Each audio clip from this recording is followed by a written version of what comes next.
Story 9. A Nature Artist. Michael is Dan's best friend. One day, he received a special gift from Dan's father. It was a gourd with a little animal carved on it. Why was it special?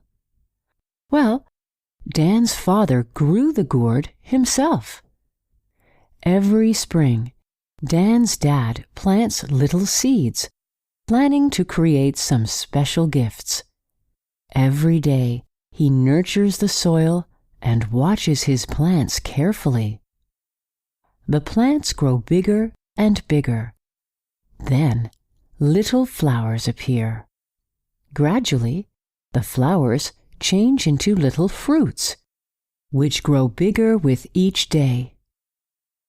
Dan's dad then turns the fruits to expose them evenly to the sun. This ensures that the color of the fruits is uniform. By fall, the fruits are ready to be cut from the plants. That's when Dan's dad harvests them. Using a special tool, he carves little animals on the gourds. Then, he gives these special gifts to his son and his son's best friend. Dan's father is an amazing artist, a nature artist.